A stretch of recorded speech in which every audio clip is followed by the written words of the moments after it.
bloque, aunque sin plazo preciso. Alberto Rojas, director del Observatorio de Asuntos Internacionales de la Universidad Finisterre, como siempre los viernes, para contextualizar y analizar la realidad internacional. Alberto, bienvenido. ¿Cómo estás, Ramón? ¿Qué tal? Gusto en verte. Igual, gusto saludarte y gracias por estar presente en esta nueva temporada también con nosotros aquí en Doble Clic.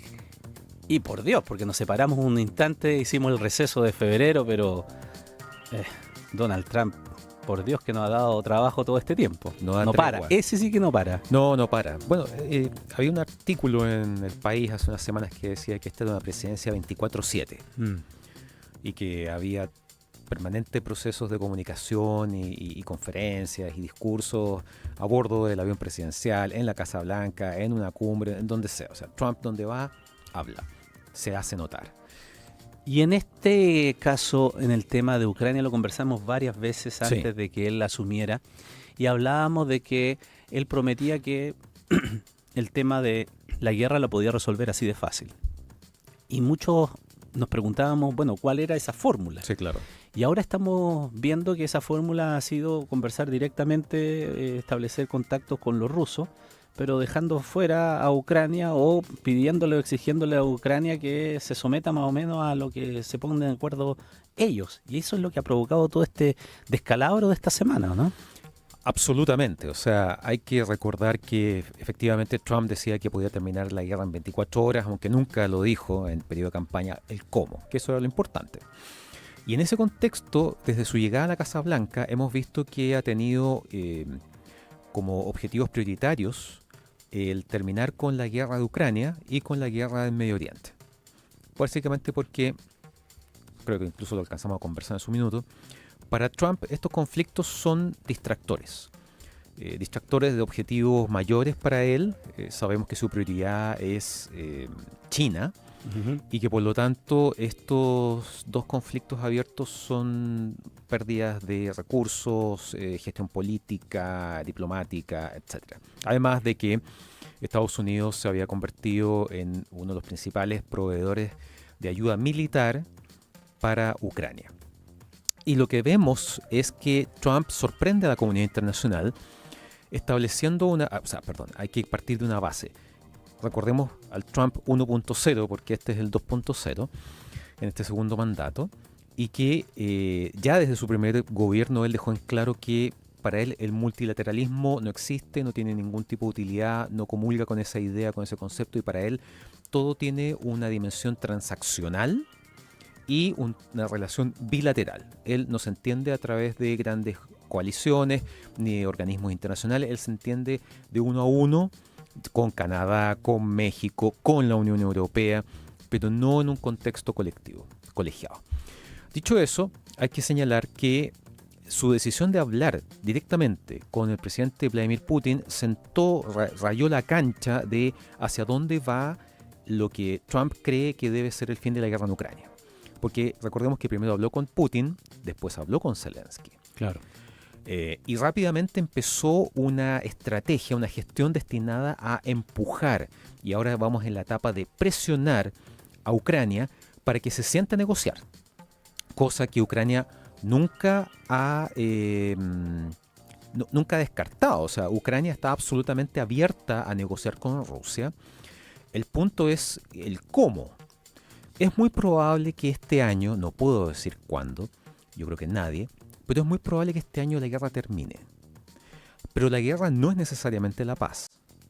Y es tan importante el cuándo como el cómo termina esta guerra.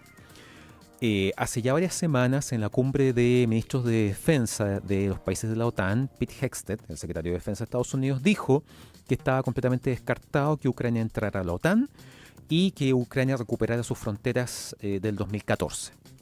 Temas que generaron mucha polémica porque en el fondo esos son temas que Estados Unidos dice que va a dejar fuera a priori, cuando en la práctica deberían ser temas que estén en la lista de las cosas que se van a negociar, porque de lo contrario, lo que estamos viendo acá, y un ejemplo de eso fue el exabrupto, ¿verdad? Algunos dicen incluso la encerrona que le hicieron Trump y Vance a Zelensky en el Salón Oval. Trump está empujando el proceso para llegar a una paz, pero desde la perspectiva de Moscú. no de Ucrania. Y aquí es importante recordar que esta guerra comenzó cuando en febrero del 2022 Rusia invadió Ucrania. Es que lo que pasa es que, así dado los términos, más que una negociación parece ¿cómo se llama? Capitulación. Capitulación. Exactamente.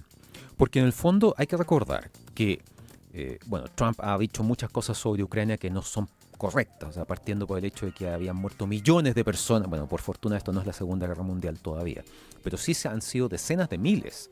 Ha habido una destrucción importantísima de infraestructura, sobre todo energética, en términos de la estrategia rusa de matar de frío a los ucranianos, en invierno sobre todo.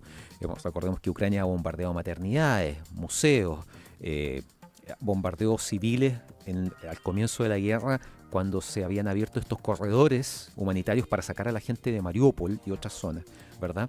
Actualmente Rusia controla completamente el mar de Azov, que es un mar estratégico más pequeño hacia el norte del Mar Negro, y además el 20% de territorio ucraniano, construyendo un corredor terrestre que le permite conectar el Donbass, que eran estas provincias separatistas ucranianas prorrusas, con Crimea.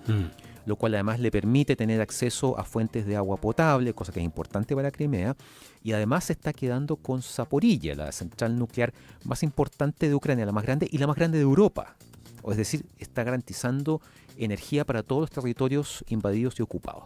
Entonces, en ese marco, lo que estamos viendo es que Estados Unidos está presionando fuertemente al presidente Zelensky para que se siente a negociar, entre comillas, un acuerdo de alto al fuego, pero en el cual el país invadido parece perderlo todo.